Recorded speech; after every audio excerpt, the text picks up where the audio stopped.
Stage میں بیٹھے ہوئے باوقار حفاظ کرام اور تمام بزرگوار و عاشقان پنجتن پاک، السلام علیکم ورحمۃ اللہ وبرکاتہ۔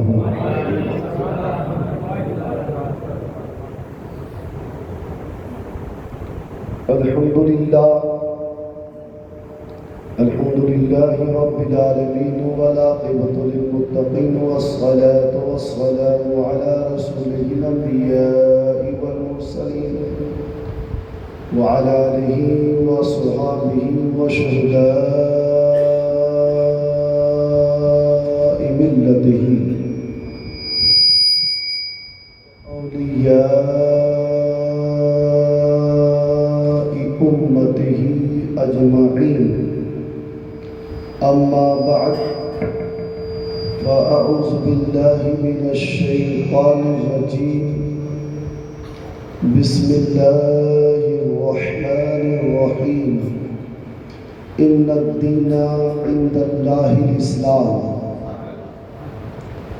صدق الله العظيم وصدق رسوله النبي الكريم، ونحن لذلك لمن الشاهدين والشاکرین والحمد للہ رب العالمین۔ آئیے کچھ سننے اور سنانے سے قبل بادئ توحید کے متوالوں، شمع بزم ہدایت کے چاہنے والوں، غوث اعظم سے بے پناہ محبت کرنے والوں، سرکار کریم نواز کے کرم میں اپنی زندگی گزارنے والوں، پنجتن پاک سے والہانہ محبت کرنے والوں، آؤ چلے ہم سب کے آقائی نامدار احمد مجتبیٰ محمد مصطفیٰ صلی اللہ تعالیٰ علیہ وسلم کی بارگاہ مقدسہ اعلی نور پہ والہانہ انداز سے محبت کے ساتھ جھوم جھوم کے درود شریف پڑھ لیجیے۔ اللہم صلی اللہ وسلم وبارک وسلم صلاۃ و سلام علیکہ رسول اللہ حبیب اللہ صلی اللہ تعالیٰ علیہ وسلم۔ ایک بار اور نبی آل نبی کی محبت میں جھوم جھوم کے درود شریف پڑھیے۔ اللہم صلی اللہ سیدنا مولانا محمد وعلی آل محمد بارک وسلم صلاۃ و سلام علیکہ رسول اللہ حبیب اللہ صلی اللہ تعالیٰ علیہ وسلم۔ ایک بڑی پیاری روایت ہے، حضرت ابو حفص رحمۃ اللہ علیہ فرماتے ہیں، یہ کون سی شخصیت ہے جو اپنے خاندان میں بہت اعلیٰ مرتبے میں تھے، جو خراسان کی سرزمین میں پیدا ہوئے، ارشاد فرماتے ان کا انتقال ہو گیا، ان کے حواریوں نے ان کو جب دیکھا تو کیا دیکھتے ہیں کہ وہ جنت کے باغوں میں ٹہل رہے ہیں۔ پوچھا گیا کہ آپ کے ساتھ رب تعالیٰ نے کیا حال کیا، آخر کیسے آپ اس منزل تک پہنچے؟ فرماتے میں گنہگار تو بہت تھا، خطا کار تو بہت تھا، گناہ بے انتہا۔ رب تعالیٰ نے فرشتے کو حکم دیا، اے فرشتوں اس بندے کے تمام گناہوں کی فہرست تیار کرو، شمار کرو گناہ کتنے ہیں۔ جب گناہوں کی تمام گنتی ہو گئی، بے پناہ تھی، تو رب تعالیٰ نے پھر ارشاد فرمایا، اس نے اپنی زندگی میں میرے محبوب پہ کتنے مرتبہ درود پڑھا ہے، پھر اس کو شمار کیا جائے۔ فرماتے پڑھا تو میں بہت کم تھا، لیکن اجر اتنا ملا کہ رب تعالیٰ نے اس درود کی برکت سے میری تمام خطاؤں کو معاف فرما دیا، میری تمام خطاؤں کو معاف فرما دیا، میری تمام خطاؤں کو معاف فرما دیا۔ اسی محبت کے ساتھ ایک بار جھوم جھوم کے درود شریف پڑھ لیجیے۔ اللہم صلی اللہ سیدنا محمد بارک وسلم صلاۃ و سلام علیکہ رسول اللہ حبیب اللہ صلی اللہ تعالیٰ علیہ وسلم۔ بڑا ہی خوب شاعر نے کہا ہے، ٹوٹے ہوئے دلوں کا سہارا حسین ہے۔ بولیے بولیے، آواز میری بیٹھی ہے، آپ مت بیٹھیے گا، ہے نا، بیٹی کیا کھل جائے گی انشاءاللہ۔ ٹوٹے ہوئے دلوں کا سہارا حسین ہے، بولے ٹوٹے ہوئے دلوں کا سہارا حسین ہے، ڈوبے نہ جو فلک پہ وہ تارا حسین ہے، ڈوبے نہ جو فلک پہ وہ تارا حسین ہے۔ اور اہل خرد یہ بھی نہ سمجھ سکے کیا حسین ہے، کم عقل یہ بھی نہ سمجھ سکے کہ کیا حسین ہے، نانا کے جسم کا ٹکڑا حسین ہے، نانا کے جسم کا ٹکڑا حسین ہے، اور ایمان و کفر میں کوئی نسبت نہیں، اور ایمان و کفر میں کوئی نسبت نہیں۔ دنیا ہے رات تو سویرا حسین ہے، دنیا ہے رات، دنیا ہے رات، دنیا ہے رات تو سویرا حسین ہے۔ اور یہ بھی نہ خیال آیا تمہیں یزیدیوں، اور یہ بھی نہ خیال آیا تمہیں یزیدیوں، سرکار دو جہاں کا نواسا حسین ہے، سرکار دو جہاں کا نواسا حسین ہے۔ اور بزم رسول پاک میں دیکھا ہے راز نے، بزم رسول پاک میں دیکھا ہے راز نے، بزم رسول پاک میں دیکھا ہے راز نے، سرکار ہے چراغ تو اجالا حسین، سرکار ہے چراغ، سرکار ہے چراغ۔ ایک بار جھوم جھوم کے درود شریف پڑھ لیجیے اللہ سنٹی کو چھوڑ ایک بار جھوم جھوم اور مچلتے ہوئے اللہم صلی اللہ علیہ وسلم صلاۃ و سلام رسول اللہ حبیب اللہ صلی اللہ علیہ وسلم۔ سرکار ہے چراغ تو اجالا حسین ہے۔ اللہ اکبر کبیرہ۔ اللہ تبارک و تعالیٰ سے میری دعا ہے میرے مولا ہم سب کو پنجتن پاک سے محبت کرنے کی توفیق و رفیق عطا فرما، آمین ثم آمین ثم آمین ثم آمین۔ اللہ تبارک و تعالیٰ سے میری دعا ہے میرے مولا مجھے حق بولنے کی، آپ سب کو حق سن کر حق پر عمل کرنے کی توفیق و رفیق عطا فرما۔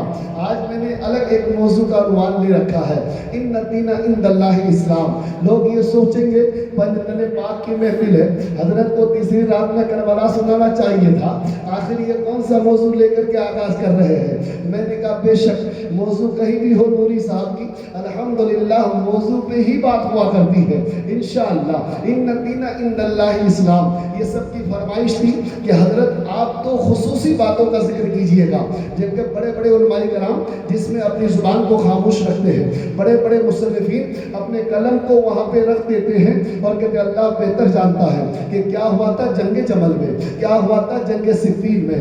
آج وہ موضوع کے بارے میں انتخاب کیا گیا ہے۔ سب سے پہلے میں اپنا موقف بتا دیتا ہوں کہ میں کیا مانتا ہوں۔ سب سے پہلے یہ ضروری ہے آپ کو سننے کی کہ پوری تقریر سے پہلے یہ جاننا ضروری ہے کہ ہمیں نوری صاحب نے جو تقریر میں بیان کیا آخر ان کے دل میں کیا بات تھی، ان کا ایمان کیا کہتا تھا، ان کے علم کے مطابق کیا سچ ہے۔ تو میں کہہ دوں جنگ جمل ہو یا جنگ صفین ہو، حق پہ اعلیٰ طبقے میں کوئی تھے تو وہ مولا کائنات۔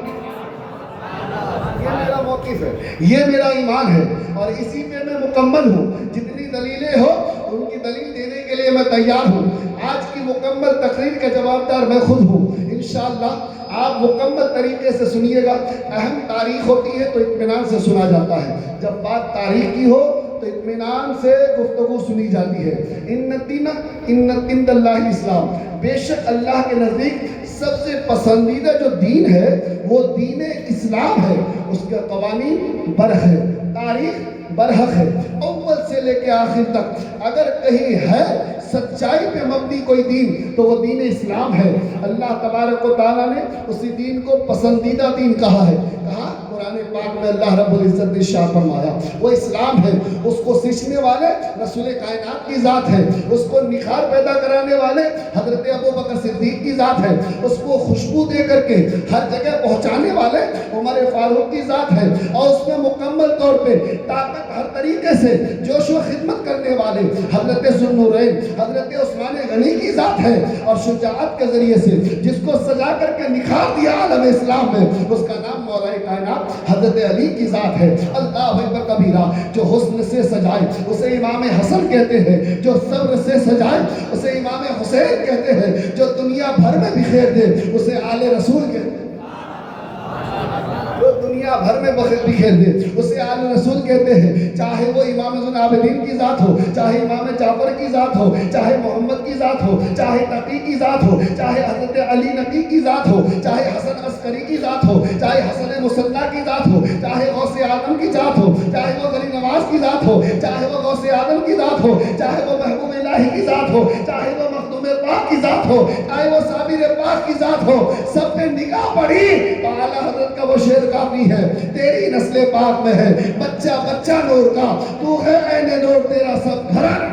اسلام کو نکھیرنے والے، اسلام کو بکھیر کر کے سجانے والے وہ آل رسول جہاں جہاں رہے اپنے اپنے طریقے سے اس کو سجایا۔ الحمدللہ وہ دین اسلام ہے۔ کہیں صبر کے دامن کو پکڑ کے سجایا، وہ دین اسلام ہے۔ کہیں اپنی قربانی دے کر کے سجایا، وہ دین اسلام ہے۔ کہیں حضرت حسن مصنع نے اپنی پوری مکمل طریقے سے تشدد اور ظلم کو برداشت کر کے سجایا، الحمدللہ وہ کیا ہے؟ وہ دین اسلام ہے۔ اللہ تبارک و تعالی ہمیں اسے سمجھنے کی توفیق و رفیق عطا فرمائے۔ لیکن میری بات کل کی جہاں سے تقریر پوری ہوئی تھی، میری بات وہیں سے شروع ہوگی، اور میرا موقف میں نے بتا دیا، چاہے وہ جنگ جمل ہو تو حق کے اعلیٰ پہ جو تھے، حق پہ برابری تھی لیکن حق کے اعلیٰ پہ جو تھے ان کا نام مولا علی ہے، ان کا نام مولا علی ہے۔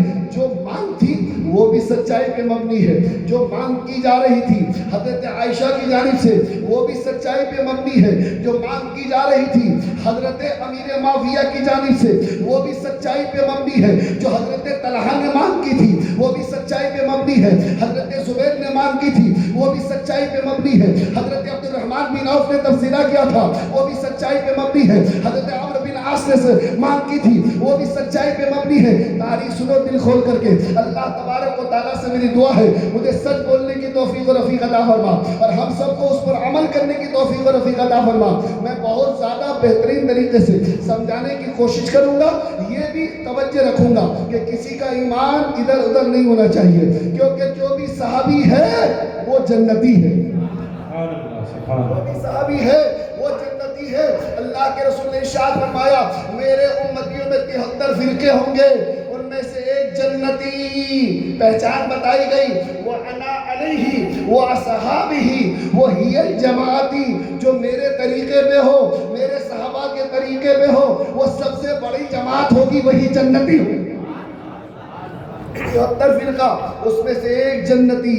کسی اور کو اگر تم نے صحیح مان لیا تو خود کو جہنمی ماننا پڑے گا، یاد رکھنا ہے نا، میں کلیئر بات کر رہا ہوں، کلیئر جو اللہ کے رسول نے بیان کیا اسے ہمیں بیان کرنا ہے، یہاں کوئی صلح کلی والا مسئلہ نہیں ہے، میں اس کو بھی صحیح کہہ رہا ہوں، میں اس کو بھی صحیح کہہ رہا ہوں۔ ہم وہی سے چلے تھے، دعوت فکر اعلیٰ حضرت لے کے، آج بھی ہم اسی منصب پہ بیٹھے ہیں، الحمدللہ یہ فقیر آج بھی الحمدللہ حضور تاج الشریعہ کا غلام ہے، اور میری نسبت آل رسول حضور جلال الدین اشرف سے ہے، ان کی دعا لے کر کے اس موضوع کو میں نے آج الحمدللہ موضوع سخن بنایا ہے، بڑا ہی خاص موضوع ہے، اللہ تعالی ہمیں سمجھنے کی توفیق و رفیق عطا فرمائے۔ کل میں نے تھوڑی دیر کے لیے سوچا تھا میں اس کا ذکر نہیں کروں گا، کرنے سے گریز کروں گا، لیکن جب میرے چاہنے والوں نے سب نے یہ کہا حضرت آپ نہیں سمجھاؤ گے تو سمجھائے گا کون؟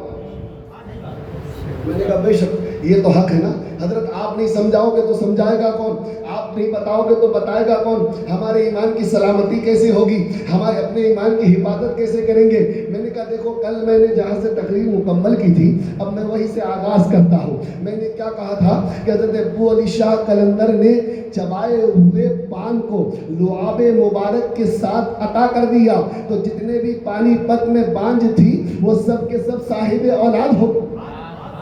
بتاؤ مسلمانوں، علی کی خوشبو جسے مل جائے، علی کی خوشبو جسے مل جائے، اس کے دھوپ کا یہ عالم ہے، اس کے لعاب کا یہ عالم ہے، تو بتاؤ وہ آقا حسن جن کو لعاب مصطفیٰ ملا ہو ان کا عالم کیا ہوگا، وہ آقا حسین جس نے لعاب مصطفیٰ کو پیا ہو ان کا عالم کیا ہوگا۔ بتاؤ اس لعاب مبارک میں وہ علی یعنی حضرت علی کو دیکھے نہیں تھے لیکن صرف ان کی خوشبو ملی ہی تھی کہ برکت اتنی ہو گئی کہ پانی پت کے سرزمین میں جتنی بھی بانگ عورتیں تھیں وہ سب کے سب اولاد والی بن گئی، اور صرف اولاد میں لڑکے ہی لڑکے پیدا ہوئے۔ یہ خوشبو علی کی صدقہ اور برکت ہے۔ تو بتاؤ مسلمانوں، علی کے خوشبو کا یہ عالم ہے کہ ان کے دھوپ میں اتنی برکت اللہ نے رکھ دی، تو بتاؤ رسول کائنات صلی اللہ تعالی علیہ وآلہ وسلم کے لعاب مبارک کا معاملہ کیا ہوگا۔ یہ وہی لعاب مبارک کا ذکر کر رہا ہوں جس لعاب مبارک کو کھارے پانی میں ڈال دیا جائے تو پانی میٹھے میں تبدیل ہو جائے اور روز قیامت تک میٹھا ہی میٹھا رہے۔ اللہ اللہ سوچو ذرا تصور کرو، میں وہی لعاب مبارک کی بات کر رہا ہوں جب جنگ بدر کا موقع ہو، حضرت معاذ رضی اللہ عنہ کی ذات ہو، آپ کے بازوئے مبارک تنے مبارک سے جدا ہو جائے اور پھر چمڑی مبارک سے لٹکا رہے، لڑنے میں تکلیف ہو تو حضرت معاذ کہے یہ میرے اور دین اسلام کے بیچ میں یہ بازو کیوں لٹک رہا ہے، میرے اور محبت رسول کے بیچ میں یہ بازو کیوں لٹک رہا ہے، اگر یہ بازو سے یہ ہاتھ جدا ہو جائے تو میں صحیح سے لڑ پاؤں گا۔ خدا کی قسم جذبہ دیکھو، حضرت رضی اللہ تعالیٰ نے اپنے ہاتھ کے انگلیوں کو پیروں کے نیچے دباتے ہیں، دبا کر کے اپنے بازو سے اپنے تنے مبارک سے بازو کو جدا کر دیتے ہیں۔ اس ادائے محبت کو جب رسول پاک نے دیکھا تو میرے آقا فرماتے ہیں معاذ میرے پاس آ جاؤ، اکیلے مت آنا، وہ بازو لے کے آؤ، وہ بازو لے کے آؤ۔ اب میں کہتا ڈاکٹروں کا جو ڈاکٹر ہے اسے محمد رسول اللہ کہتے ہیں، شفا دینے والی ذات میرے آقا کی ہے۔ الحمدللہ کوئی کہے گا کہ اس کو میں جوڑ نہیں سکتا کیونکہ مکمل الگ ہو چکا ہے، تھوڑا سا جڑا ہوتا تو اسے سوئی لگا کر کے سی کے جوڑ دیتا، لیکن میرے آقا فرماتے ہیں یہ تو تمہارا کام الگ کرنا تھا، میں تو ملانے کے لیے آیا ہوں۔ میرے آقا نے لعاب مبارک بازوئے مبارک میں مل دیا اور ملنے کے بعد حضرت معاذ کے شولڈر یعنی بازو سے جا کے لگا دیا۔ فرماتے معاذ اب لڑو، کیسے لڑتے ہو؟ حضرت معاذ فرماتے خدا کی قسم پہلے اتنی طاقت اس ہاتھ میں نہ تھی، لعاب سے ایسا جڑا کہ اس سے بھی زیادہ بہادری کے ساتھ میں لڑنا شروع کر دیا۔ نعرہ تکبیر، نعرہ رسالت، محمد ہمارے، محمد ہمارے، محمد ہمارے۔ اس سے بھی زیادہ طاقت کے ساتھ میں لڑنا شروع کر دیا۔ یہ وہی لعاب مبارک ہے مسلمانوں، ادھر لعاب میں خوشبوئے علی ملے تو لعاب میں اتنا پاور، ادھر مصطفیٰ جان رحمت ہے جن کا لعاب پینے والے امام حسن کی ذات ہے، پینے والے حضرت امام حسین کی ذات ہے۔ سوچو ذرا، تصور کرو، جب جب پیاس لگتی تھی آقا حسن کو، آقا حسین کو، تو میرے آقا دوڑتے ہوئے جاتے تھے کیونکہ حسن حسین کا رونا برداشت نہیں اللہ کے رسول کو، دوڑ کے چلے جاتے میرا حسن کیوں رو رہا ہے، میرا بیٹا حسین کیوں رو رہے ہو، رونے کی وجہ کیا ہے؟ حلق دیکھے سوکھا ہے تو میرے آقا اپنے زبان مبارک ڈال دیتے تھے، بیٹا حسن چوس لے، جتنا چوسنا ہے چوس لے، فرماتے کہ حسین بیٹا حسین چوس لے، جتنا چوسنا ہے چوس لے، اور یہ بھی کہتے جا رہے تھے چوستے جانا اور علم کا دریا اپنے دل میں سماتے جانا۔ اللہ اکبر کبیرہ، گویا میں اگر محبت علم میں بیان کروں تو میں اس بات کو بیان کرنے پہ مجبور ہوں کہ میرے آقا یوں فرماتے ہیں حسین کو، اے حسین پی لے، یہ بہت زیادہ کام کی چیز ہے، پی لے اس لعاب مبارک کو، کیونکہ ایک روز ایسا آئے گا جب تم کربلا کے زمین پہ ہوں گے، نہ ہی میں بظاہر رہوں گا، نہ علی رہیں گے، نہ بظاہر فاطمہ رہے گی، نہ بظاہر حسن رہیں گے۔ اس وقت تمہارے سامنے جو لڑنے کے لیے آئے گی وہ طاقت، اس میں شیطان بھی رہیں گے یزیدی شکل میں، اس میں نمرودی بھی رہیں گے یزیدی شکل میں، اس میں فرعونی بھی رہیں گے یزیدی شکل میں۔ تو لعاب مبارک کو چوس لے، کیونکہ رب تعالیٰ نے مجھے ایک محمد میں 1,24,000 انبیاء کاملین کے اوصاف و صفات کو لا کے میرے ایک وجود میں اللہ نے ڈال دیا ہے۔ جب اس لعاب کو پیو گے تو وہاں شیطان سے لڑنے کے لیے آدم کی آدمیت کی ضرورت پڑے گی، وہاں شیطان یزید سے، نمرود یزید سے لڑنے کے لیے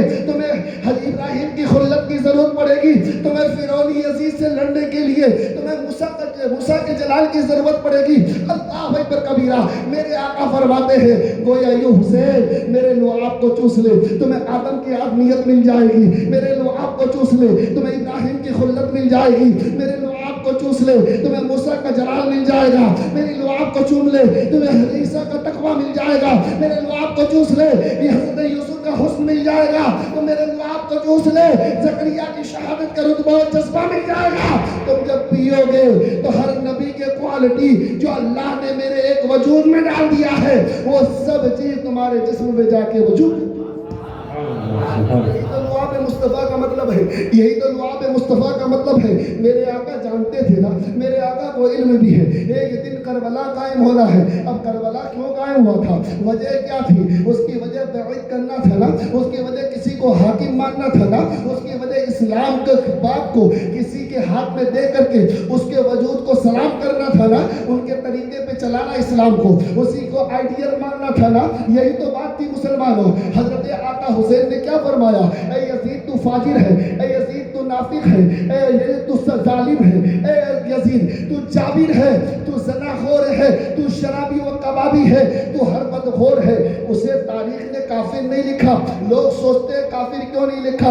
میں نے کہا جو کافر ہوتا ہے نا، تھوڑی دیر کے لیے سمجھنا، جو کافر ہوتا ہے اس کی بھی کوالٹی ہوتی ہے۔ اگر صرف کافر لکھ دیے ہوتے، اگر علامہ جلال الدین سیوطی رحمۃ اللہ علیہ کی ذات لے لو، اگر لکھ دیتے خالی کافر یزید کو، تو کافر میں بہت سارے ایسے بھی ہوتے جو کبھی زنا نہیں کرتا، ان کے نزدیک بھی زنا درست نہیں ہے، اس کے نزدیک بھی پاپ کہی جاتی ہے زنا کرنا۔ یعنی کافروں میں ایک کوالٹی ہے جو زنا سے دور رہے، کافروں میں بھی ایک کوالٹی ہے جو شراب سے دور رہے، کافروں میں بھی ایک کوالٹی ہے کہ کسی کی چیز کو غصب نہ کرے، کافروں میں بھی ایک کوالٹی ہے جو کسی کی چیز کو چوری نہ کرے، کافروں میں بھی ایک کوالٹی ہے کہ کسی کو نہ پریشان نہ کرے۔ یعنی کافروں کی بھی ایک کوالٹی ہوتی ہے، کبھی کبھی کوئی اس میں سے ہوتے تو بہت زیادہ سختی سے تکلیف دے، لیکن کچھ کوالٹیاں ایسی ہیں جو کفر کے ساتھ اچھائیاں ملی ہوئی ہوتی ہے۔ اس لیے یزید کو اگر کافر کہہ دیا جاتا تو سمجھ لیتے کافر کا مطلب ہو سکتا ہے ان کافروں میں سے ہے جو شراب نہ پیتا۔ سالوں سال باتیں ہوتی، مقرر اپنی تقریر خطاب کرتے اور کرتے کرتے یہ بات ثابت کر دیتے، ارے کافر تو ایسا بھی ہوتا ہے نا جو شراب نہ پیے، تو تم نے یزید کو کیسے شرابی کہہ دیا؟ کوئی کہتا کہ ایسا بھی تو نہ کافر ہوتا ہے جو زنا نہیں کرتا ہے، تو پھر تم نے کافر کہہ کر اس کو زانی کیسے کہہ دیا؟ اس لیے شریعت نے اسے جابر کہا، زانی کہا، منافق کہا، فاسق کہا، ہر جملے استعمال کیا تاکہ اس کے کوالٹی کا پتہ چل جائے کہ یہ کافر سے بھی بدخور ہے جس کا نام یزید ہے، یہ کافر سے بھی زیادہ بدخور ہے جس کا نام یزید ہے۔ اس کانسیپٹ کو سمجھے مسلمان ہو۔ یہ کب کی بات کی؟ 60 ہجری کی۔ اللہ اکبر کبیرہ، ہجرت سے لے کر کے 60 ہجری کا گزرنا یہ بہت بڑے وقفے کا معاملہ ہے۔ رسول کائنات صلی اللہ تعالیٰ علیہ وسلم جب مکہ سے مدینہ تشریف لائے، فرماتے اس سے ہجرت شروع ہوئی، ہجری شروع ہوئی، پہلی، دوسری، تیسری، چوتھی، پانچویں، چھٹی، ساتویں، آٹھویں، نویں، 10ویں میں 10 سال رہے کہاں؟ مدینے میں رسول کائنات صلی اللہ تعالیٰ علیہ وسلم۔ پھر آپ کا وصال ہوا، پردہ کر گئے، آپ وہی بتال کے رسول کائنات صلی اللہ علیہ وسلم، نبی کو بھی موت آنی ہے، موت آئی، حقیقی بات یہی ہے مسلمانوں، لیکن اس کے بعد ان کی جاویدانی ہے۔ یہ رسول کائنات صلی اللہ علیہ وسلم کی ذات مبارکہ ہے۔ 10 ہجری کے بعد اللہ کے رسول فرماتے ہیں اب 30 سال خلافت کا معاملہ رہے گا۔ کتنے سال تک؟ 30 سال تک خلافت کا معاملہ رہے گا، اور 30 سال کے بعد بادشاہت کا دور آئے گا، بڑے ہی فتنوں کا دور آئے گا۔ اللہ اکبر کبیرہ، یہ کون کہتے ہیں؟ رسول کائنات صلی اللہ تعالیٰ علیہ وسلم۔ اللہ کے رسول صلی اللہ تعالیٰ علیہ وسلم کے پردہ کرنے کے بعد بالاتفاق لوگوں نے ہاتھ پہ ہاتھ دے کر کے حضرت ابو بکر صدیق کو اول خلیفہ بنایا، یہ سوچ کر کے جب مصلی خالی تھا، رسول کائنات نے عمر کو نہیں کہا چڑھو، حضرت علی کو نہیں کہا آگے بڑھو، حضرت عبد الرحمن بن عوف کو نہیں کہا کہ آگے بڑھو، حضرت طلحہ کو نہیں کہا آگے بڑھو، حضرت زبیر کو نہیں کہا آگے بڑھو، حضرت سعید کو نہیں کہا آگے بڑھو، حضرت سعد کو نہیں کہا آگے بڑھو، بلکہ رسول کائنات نے فرمایا ابو بکر تم آگے بڑھو۔ یہ اشارہ تھا، یہ اشارہ تھا، اور اس وقت سب کوئی غم میں ڈوبے تھے، ایک ہی بہترین طریقے سے سب کو سنبھالے تھے۔ ان ذات کا نام حضرت ابو بکر صدیق ہے، ان کے ہاتھ میں ہاتھ دے کر کے الحمدللہ بیعت قبول کرتے ہیں، بادشاہ وقت مان لیتے ہیں، اول خلیفہ مان لیتے ہیں، حضرت علی بھی اس میں شامل ہے۔ کوئی یہ کہتے یہ تو چھینی گئی تھی، اگر چھینی جاتی تو حضرت علی کے ہاتھ میں ہاتھ دیتے، پتہ چلا حضرت علی نے جس کو اپنا امام کہا ہو اسے ابو بکر صدیق کہا، اسے حضرت ابو بکر صدیق کہتے ہیں۔ الگ ترتیب ہم خلافت کو مانتے ہیں، یہ ہمارے سنیوں کا طریقہ ہے، اور فضیلت میں لاجواب جسے مانے الحمدللہ، لیکن خلافت میں الگ ترتیب مانتے ہیں۔ اول خلیفہ حضرت ابو بکر صدیق کی ذات، جنہوں نے تقریباً 2 سال 3 ماہ 10 دن آپ نے حکومت کی، فرماتے اس کے بعد جو حکومت آئی ان کا نام حضرت عمر فاروق ہے۔ وہ عمر فاروق 10 سال 6 ماہ 12 دن تک آپ نے خلافت کی۔ اس کے بعد جو تیسرا خلیفہ بنے ان کا نام حضرت عثمان غنی ہے، انہوں نے 12 سال میں 12 دن کم حضرت عثمان غنی نے خلافت کی۔ سب سے بڑی خلافت خلفائے راشدین میں حضرت عثمان غنی کی تھی۔ حضرت عثمان غنی کے بعد مولا کائنات چوتھے خلیفہ بنے جن کی میعاد حکومت کی ایک کتاب میں 4 سال 9 مہینہ کچھ دن لکھا گیا ہے، اور ایک کتاب میں 5.5 سال کی میعاد لکھی گئی، یہ مولا کائنات حضرت علی کی ذات ہے۔ اس کے بعد 6 ماہ آقا امام حسن مصطفیٰ نے خلافت کی ہے۔ یہ 5 یاران خلفاء ہیں مسلمانوں، جس میں اول حضرت ابوبکر صدیق، حضرت ابوبکر صدیق نے فرما دیا اپنی ہی زندگی میں میرے بعد کوئی خلیفہ بنے گا تو ان کا نام عمر ہوگا، ان کا نام عمر ابن خطاب ہوگا۔ لوگوں نے کہا آپ نے کہہ دیا آپ کی سوچ و بوجھ سے تو اس کو ہم تسلیم کرتے ہیں۔ تسلیم کرنے والے سب تھے، ان میں مولا علی بھی تھے۔ انہوں نے حضرت عمر فاروق کے ہاتھ میں ہاتھ دے کر کے آپ کو اعلیٰ منصب پہ خلیفہ دوم تسلیم کر لیا، وہ عمر فاروق کی ذات ہے۔ حضرت ابوبکر صدیق کے انتقال کے بعد حضرت عمر کی شہادت ہوئی، لیکن ایک مجوسی کے ہاتھ سے حضرت عثمان غنی نے شہادت کا جام پیا۔ نام نہاد مسلمانوں کے نام سے، جسے بلوائیوں کے نام سے پہچانا جاتا ہے، اور انہی میں سے ایک شاطر انسان تھا جن کا نام عبداللہ ابن سبا تھا، جن کی پوری خارستانی تھی، جس کی پوری خرافاتی دماغ تھا، اور اس کو چلانے والا مروان ابن حکم تھا، جو گرگٹ کا بیٹا گرگٹ ہے، جو رسول کائنات نے جسے فرمایا اللہ اکبر کبیرہ، اس کے چلانے سے یہ تمام فتنے برپا ہوئے۔ ملوائیوں کے ذریعے سے حضرت عثمان غنی کو شہادت کا جام پینا پڑا۔ حضرت مولا کائنات حضرت علی کوفے کے سرزمین میں جا کر کے آپ نے مسجد انبیاء میں فجر کی نماز میں جام شہادت پیتے ہیں ایک خارجی کے ہاتھوں سے۔ خارجی وہ جو نام نہاد مسلمان ہے لیکن حقیقت میں وہ مومن نہیں۔ تین ایسے پہلے خلیفہ وہ جنہوں نے جام شہادت کیا، ایک وہ جو ابوبکر صدیق جو انتقال کیے، اس کے بعد عمر فاروق بنے۔ حضرت عمر فاروق رضی اللہ تعالیٰ کا زمانہ تھا۔ المختصر بڑی محبت کے ساتھ سنیے گا، الحمدللہ جب یہ تاریخ آپ سماعت کرو گے تب آپ کو جنگ جمل اور جنگ صفین سمجھنا۔ وجہ کیا تھی یہ جنگ ہونے کی وجہ کیا تھی؟ وجہ کیا تھی؟ حضرت عمر فاروق کا جو معاملہ ہوا کہ حضرت عمر فاروق کے سامنے ان کا ایک غلام جن کا نام حضرت مغیرہ ہے، کیا نام ہے؟ حضرت مغیرہ، اور حضرت مغیرہ کے پاس ایک غلام تھا مجوسی جس کا نام تھا ابو لولو۔ کیا نام تھا؟ ابو لولو۔ اس کا کام تھا جو ہے لوہے کے ذریعے سے کوئی چیز کا بنا دینا، لوہے کے ذریعے سے اوزار بنانا، لوہے کے ذریعے سے ہتھیار بنانا، لوہے کے ذریعے سے جو ہے ذرہ بنا دینا یعنی پوشاک بنا دینا، یہ اس کا کام تھا الحمدللہ۔ تو ابو لولو نے ایک بار حضرت عمر فاروق سے کہا کہ عمر فاروق آپ وقت کے خلیفہ ہو، آپ مجھ پہ کرم کر دیجیے۔ عمر فاروق نے کہا کیا بات ہے؟ کہنے لگے جو میرا جو بادشاہ ہے نا، جو میرا مالک ہے جن کا نام مغیرہ ہے، اس نے جو ہے مجھ پہ ظلم کر رکھا ہے۔ کہنے لگے ظلم کیا ہے؟ کہ ظلم یہ ہے کہ مجھ پہ جو ہے یہ 4 درہم کا جو ہے اس کے اوپر لگان بنا دیا ہے کہ ہر کام کے بدلے میں انہیں 4 درہم عطا کروں۔ کہنے لگے یہ بہت زیادہ ہے، اس لیے آپ کرم کر دیجئے کہ کچھ کم ہو جائے۔ عمر فاروق نے فرمایا کہ تم اچھا کام کرتے ہو لوہے کا اور اتنا بہترین پوشاک بناتے ہو، اچھی قیمت میں بیچتے ہو، تو 4 درہم دینے میں تمہارا کیا جاتا ہے؟ یہ عمر فاروق کا فیصلہ تھا۔ انہوں نے کہا تمہارا جو مالک ہے جن کا نام مغیرہ ہے اس نے صحیح کیا ہے، اس میں کوئی تغیر کی بات نہیں ہے، اس لیے وہ صحیح ہے۔ اس کو لگ گیا غصہ، جو مجوسی تھا ابو لولو، اب ان کے پیچھے پڑ گئے، کن کے؟ حضرت عمر فاروق کے۔ حضرت عمر فاروق نے ایک دن کئی دنوں کے بعد جو ہے ایک دن ان کو بلایا، اور بلانے کے بعد کہا اے ابو لولو تم نے تو مجھے کہا تھا کہ ایک میں چکی تیار کروں گا جو ہواؤں کے ذریعے سے چلے، ہوا کے ذریعے سے چلے۔ اس وقت بھی سائنسداں ایسے ہوا کرتے ہیں۔ ابو لولو نے کہا تھا میں نے ایک چکی تیار کرنی ہے جس میں آٹا وغیرہ جو ہے گیہوں وغیرہ کے ذریعے سے آٹا پیسا جائے گا، پر بعد ایسی مشین تیار کریں گے، ایسی چکی تیار کریں گے جو ہوا کے ذریعے سے چلتی نظر آئے گی۔ تو عمر فاروق نے فرمایا کہ تم نے تیار کر لی ہے؟ تو عمر فاروق کو جواب کیا دیا؟ ابو لولو کا پہلے سے دماغ خراب تھا کیونکہ عمر فاروق نے مانا نہیں تھا بات، تو پھر انہوں نے کہا کہ میں تو وہ چکی تو میں نہیں تیار کروں، لیکن ایک ایسی چکی تیار کروں گا جو دنیا یاد کرے گی۔ یہ ابو لولو نے کہا۔ تو عمر فاروق نے کہا یہ بظاہر دھمکی ہے۔ عمر فاروق سمجھ گئے عمر فاروق کی دیانت بہت زیادہ اعلیٰ ہے۔ عمر فاروق وہی ہے جسے دیکھ کر کے شیطان اپنا راستہ بدل لے۔ اسلام کو بڑی طاقت دی ہے عمر فاروق کی ذات۔ اب عمر فاروق جاؤ جلال والے تھے، عمر فاروق کو دیکھ کر کے کافر کو پسینہ آ جایا کرتا تھا۔ یہ حضرت عمر فاروق کو دیکھ کر کے صرف کافر کو پسینہ نہیں، کوئی گناہ کرتا تھا اسے بھی پسینہ آ جاتا تھا۔ کہیں ایسا نہ ہو کہ عمر فاروق مجھے اس کا سزا دے دیا ابھی کے بھی، عمر فاروق کو پتہ نہ چل جائے۔ عمر فاروق کی سختی کو سب کو پتا۔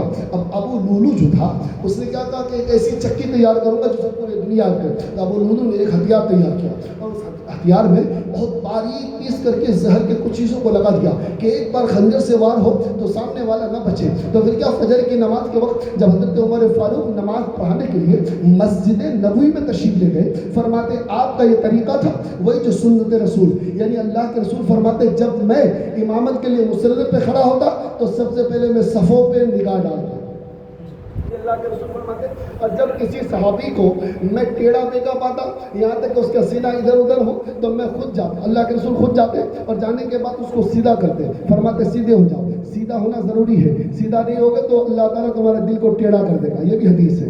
جس نے نماز میں اپنے آپ کو سیدھا نہیں کیا, ٹیڑھا ہی رکھا, اللہ تعالیٰ اس کے دل کو بھی ٹیڑھا کر دیتا ہے. یہ اللہ کے رسول کیا کرتے تھے؟ تو اللہ کے رسول کی جو سنتیں تھیں عمر فاروق وہ کرتے تھے. یہ مدائی تھی محبت کی. عمر فاروق یہ تو کہتے ہیں میں حجر اسود کو اس لیے چومتا ہوں کیونکہ میرے آقا کو میں نے چومتے ہوئے دیکھا. بات تو چھوڑو, ایک جگہ ایسی تھی جہاں پہ میرے آقا نے ٹیکا لگا تھا, ایسے ہی ٹیکا لگا دیا, کوئی تکلیف ہوگی ٹیکا لگا دیا. تو عمر فاروق جو ہے صحابہ رسول غالباً حضرت ابوبکر صدیق یا عمر فاروق, اس میں دونوں میں جو ہے اپنے ذہن سے مغالطے میں ہوں. انہوں نے ارشاد فرمایا میں یہاں ٹیکا لگاتا ہوں. لوگوں نے فرمایا یہ کیا طریقہ ہے ٹیکا لگانے کا؟ فرماتے کہ کوئی طریقہ وریقہ نہیں, میں نے اپنی نگاہوں سے رسول پاک کو اس طرح ٹیکا لگاتے ہوئے دیکھا تھا, اس لیے میں بھی اس کی غلامی ادا کر رہا ہوں, اس کی سنت کو ادا کر رہا ہوں, میں بھی ٹیکا لگا. اس پہ کچھ پوچھنے کی ضرورت نہیں ہے. اللہ کے رسول صلی اللہ علیہ وسلم جو بھی کرتے وہ کرتے. عمر فاروق نے ایسا ہی کیا. فجر کی نماز کے لیے آپ مصلی امامت پہ گئے. الحمدللہ جو امام ہوتے تھے وقت کے وہی حاکم بھی ہوتے تھے, فرماتے مصلی امامت پہ آپ کھڑے ہوئے تو آپ نے دیکھا کہ میں صفوں کو درست کر لوں. سب کو درست کرنے کا حکم دیا. آدمی کے اجالے کے ذریعے سے چکا چوند ہو جائے, اس وقت روشن کیا جاتا تھا چراغ کو, اسی کی روشنی کے در نمازیں ہوتی تھی. فجر کی نماز ارشاد فرماتے کہ اسی کے سب میں ابو لولو آ کے لگ گیا. ابو لولو اسی میں, یہ مجوسی تھا, اسی میں لگ گیا پیچھے عمر فاروق کے. جیسے ہی تکبیر اولا کہتے آپ, اس سے پہلے اس نے خنجر سے حضرت عمر فاروق کو وار کر دیا. ایک نہیں 3 وار کیا, اور 3 وار کرتے ہوئے جب صحابیوں نے دیکھا تو فرماتے ان صحابیوں نے لپکا ان کی جانب. ابو لولو نے 12 صحابیوں کو اپنے خنجر سے زخم کیا, اور جب 12 صحابیوں میں 6 صحابی کی طاقت ایسی تھی کہ ابو لولو کو چاروں طرف سے پکڑ لے, تو ابو لولو مجوسی نے اپنے ہاتھ سے ہی خنجر سے خودکشی کر لی. اسی وقت خودکشی کر لیا. اس کے بعد عمر فاروق کو شدید تکلیف ہوئی اور اسی کی وجہ سے آپ نے جام شہادت پیا. اس سے پہلے لوگوں نے آپ سے کہا کہ حضرت آپ ناساز ہیں اور آپ کا لگتا ہے کہ جو مرض الموت بھی داخل ہے, آپ کرم کر دیجئے کہ آپ کے بعد کوئی خلیفہ بنے. یہ سب جو جنگ زمل ہے نا, یہ کہیں نہ کہیں ان چیزوں سے جا کے ملتی ہے. آپ لوگ توجہ کے ساتھ سنیے گا. تقریر وہ ہے جو جلال میں کی جائے, لیکن تاریخ وہ ہے جو سنجیدگی سے بتائی جائے. میرا تاریخ میں کچھ بھی گڑبڑ ہوئی تو میری بھی پکڑ ہے, آپ کی بھی پکڑ ہے. بڑی محبت کے ساتھ سنیے گا, ایمان کا خدشہ ہوتا ہے اس لیے جلدی سنایا نہیں جاتا. تو عمر فاروق رضی اللہ عنہ سے کہا کہ آپ کے بعد اگر کوئی خلیفہ بنے تو آپ کہہ دیجئے نا کہ آپ کا بیٹا حضرت عبداللہ بن جائے. عمر فاروق سے مشورہ لیا گیا کہ آپ کہہ دیجئے نا کہ آپ کا بیٹا بن جائے جن کا نام حضرت عبداللہ. تو حضرت عمر فاروق کا جواب سنا. حضرت عمر فاروق فرماتے یہ نسلوں کی بات نہیں کہ نسلوں کو دی جائے, یہ وہ منصب ہے جو مکمل طریقے سے جو دیانتداری کے ساتھ چلائے اسے یہ منصب دی جائے گی. میرے بیٹے عبداللہ کو تو اپنی بیوی پر صحیح سے حق ظاہر کرنا نہیں آتا کہ کب طلاق دی جائے اور کب نہ طلاق دی جائے, میں اسے منصب خلافت دے دوں. تو حضرت عمر فاروق نے 6 صحابی رسول کو بلایا. کتنے کو؟ 6 کو, جو تیسرے خلیفہ بننے کے حقدار میں تھے. کتنے تھے؟ 6 تھے. ایک کا نام حضرت عثمان غنی, دوسرے کا نام حضرت مولا کائنات حضرت علی, تیسرے کا نام حضرت زبیر, چوتھے کا نام حضرت طلحہ, پانچویں کا نام حضرت عبد الرحمن بن عوف, چھٹے کا نام حضرت سعد ابن ابی وقاص. یہ 6 صحابی رسول ایسے تھے جو اس وقت کے بہت زیادہ باوقار شخصیتوں میں سے تھے. عمر فاروق نے فرمایا یہ آپ کی ذمہ داری ہے, یہ آپ لے لیجئے, آپ میں سے ہی ہے جو بہتر ہے اسے خلیفہ صاحب آپ منتخب کر دیجئے گا. تو آپ کا انتقال ہوا حضرت عمر فاروق کا. حضرت عمر فاروق نے اپنے بیٹے سے کہا کہ میرے بیٹے جا کر کے حضرت عائشہ صدیقہ سے کہنا اگر وہ اجازت دے تو میں رسول کائنات کے پہلو میں مجھے دفنا دیا جائے.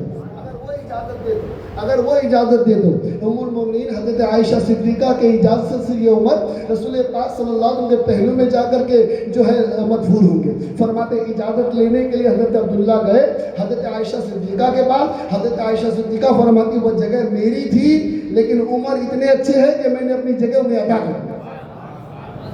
عمر اتنے اچھے ہیں, حضرت عمر نے اسلام کے لیے اتنے جو ہے تقاضے اختیار کیے ہیں, فرماتے میری جگہ کو میں نے عمر کو عطا کر دی, عمر کو بلا جھجک وہیں دفنایا جائے گا. حضرت عمر فاروق رسول کائنات کے پہلوئے مبارک میں ہیں. تبھی تو جب سلام کرتے ہیں الصلاۃ والسلام علیکہ یا رسول اللہ, الصلاۃ والسلام علیکہ یا ابو بکر صدیق, الصلاۃ والسلام علیکہ یا عمر فاروق. جا کر کے آپ سلام کرتے ہیں, روزے رسول کے اندر ہے موجود الحمدللہ 2 صحابی رسول سبحان الحمدللہ. یہ بہت بڑے باشخصیت یہ عمر فاروق کی ذات. اب عمر فاروق کے جب شہادت پی کر کے آپ جامع شہادت پی لیے, پینے کے بعد یہ 6 صحابی رسول ایک ساتھ بیٹھے. عالم اسلام ہے اس وقت جب خلیفہ چنا جاتا تھا سب اکٹھا ہو جاتے تھے اور سب عام المسلمین کہتے تھے کہ جسے پسند کیا جائے اسے خلیفہ وقت بنائے. اب تیسرا خلیفہ بنایا جائے تو کسے بنایا جائے؟ سب کی نگاہ, کسی کی نگاہ حضرت عثمان غنی کی جانب تھی, کسی کی نگاہ حضرت عبد الرحمن بن عوف کی جانب تھی, اور کسی کی نگاہ جو ہے حضرت مولا کائنات حضرت علی کی جانب. یہ 3 وہ شخصیت ہے, 6 شخصیتوں میں سے 3 وہ شخصیت جن پہ عوام کی نگاہ تھی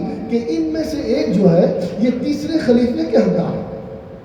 عوام میں یہ اعلان ہوا کہ 6 ہے 3 میں تبدیل ہو جائیے, یعنی 3 اپنی جگہ کو 3 میں منتقل کر دیجیے. ارشاد فرماتے ہیں مولا علی کے بچپن کے جو دوست تھے ان کا نام حضرت زبیر, حضرت زبیر جو بچپنے سے دوستی. تو حضرت زبیر نے کہا میرا جو اوٹ ہے وہ مولا علی کے لیے, مولا علی کے لیے.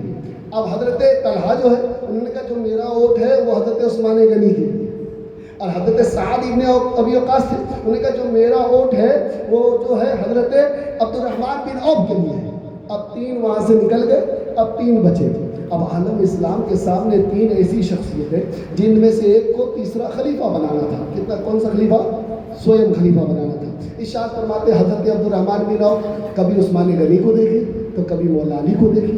اب دیکھیں تو مجھ سے باوقار شخصیت عثمان غنی کی ذات ہے, مجھ سے باوقار شخصیت مولا کائنات حضرت علی کی ذات ہے. اللہ میں کبھی نہ بولوں تو کس کو بولوں, کہوں تو کس کو کہوں. تمام مسلمان جو وہاں پہ حاضر تھے, جو رسول کائنات کے غلام تھے, سب کی نگاہیں ان کی جانب تھی, عبد الرحمن بن عوف کی جانب. اب لوگوں کی نگاہ میں یہ بن چکی تھی عبد الرحمن بن عوف ان کے سامنے نہیں بنیں گے, یا تو بننے والی طاقت عثمان غنی کی ہے یا تو تیسرے خلیفہ بننے والی طاقت مولا علی کی ہے. اب حضرت عبد الرحمن بن عوف مولا علی کو ایک طرف لے کے گئے, فرماتے ہیں علی اگر میں کہوں کہ آپ خلیفہ سوئم بن جائے تو کیا آپ کو منظور ہے؟ تو حضرت علی فرماتے منظور ہے, الحمدللہ منظور ہے. تو فرماتے اگر میں کہوں عثمان غنی بن جائے تو کیا آپ منظور کرتے ہیں؟ دیکھو حضرت عبد الرحمن بن عوف کا یہ قول, پہلے سیاست چلتی تھی, آج کی آئی کی سیاست ہے, سیاست خیرات ہے اسلام. حضرت عبد الرحمن بن عوف نے کہا اے علی اگر آپ کو میں یہ کہوں کہ میں نے پسند کیا عثمان غنی کو, کیا آپ مان لو گے؟ فرماتے مان لوں گا. کہ لگے قسم کھا کے کہیے کہ میں مان لوں گا. تو آپ نے ذات خدا کی قسم کھا کے کہا میں مان لوں گا. یہ بات ہو گئی حضرت علی سے اکیلے میں. پھر اس کے بعد حضرت عثمان غنی سے بھی حضرت عبد الرحمن بن عوف نے یہ کہا اگر میں کہوں کہ آپ خلیفہ سوئم بنے تو کیا آپ مان جائیں گے؟ فرماتے ہیں میں مان جاؤں. کہ اگر میں نے چن لیا مولا علی کو تو کیا پھر بھی مان جائیں گے عثمان غنی؟ تو بھی میں مان جاؤں. یعنی عثمان غنی نے انکار نہیں فرمایا. اب بات یہ تھی کہ ماننے پہ تو کہ لگا میں بھی قسم کھا کے کہتا ہوں اے عبد الرحمن بن عوف اب تم جسے چنو گے وہ خلیفہ سوئم بنے گے. اب عبد الرحمن بن عوف نے اس وقت حضرت عثمان غنی کا نام ڈکلیئر کر دیا کہ عثمان غنی جو ذو النورین ہے, جن کے نکاح میں 2 شہزادی رسول کائنات کی ہے, جن کا نام حضرت رقیہ اور حضرت ام کلثوم ہے, فرماتے اس شوہر کو حضرت عثمان غنی کہا جاتا ہے, اسے تیسرا خلیفہ منتخب کر. حضرت علی نے کچھ نہیں بولا اس وقت. کوئی کہتے ہیں کہ یہ چھینی گئی تھی. مولا علی فرماتے ہیں کہ مجھے منظور ہے اور سب سے پہلے میں اپنا ہاتھ عثمان غنی کے ہاتھ پہ دے دوں. مولا علی نے فرمایا کہ آپ تیسرے خلیفہ ہو, آپ کی امامت مجھے قبول ہے. الحمدللہ تیسرے خلیفہ حضرت عثمان غنی بن گئے. اب حضرت عثمان غنی کو کہا گیا تھا, رسول کائنات فرماتے جب تک ایک انگوٹھی دی گئی تھی, یہ بات بھی ایک روایت سے ثابت ہے, فرماتے ایک انگوٹھی تھی جو کہا گیا تھا کہ جب تک یہ انگوٹھی تمہارے پاس رہے گی, جب تک تمہاری خلافت اچھی رہے گی, حکومت اچھی رہے گی. جیسے ہی انگوٹھی تمہارے پاس سے نکل گئی سمجھ لو اسی وقت سے تشدد اور تکلیفیں شروع ہو جائیں گی. اب عالم اسلام کو بڑی تکلیف آنی تھی. یہ حضرت عثمان غنی کے دور کا معاملہ ہے. 6 سال تک بڑا ہی پیارا دور گزرا. اس کے بعد تکلیفیں اور دشواریاں شروع ہو گئی. اب کہا کہ 6 سال تک کیوں اچھا گزرا؟ اس وجہ سے کہ ہیبت عمر فاروق کی باقی تھی. اسلام میں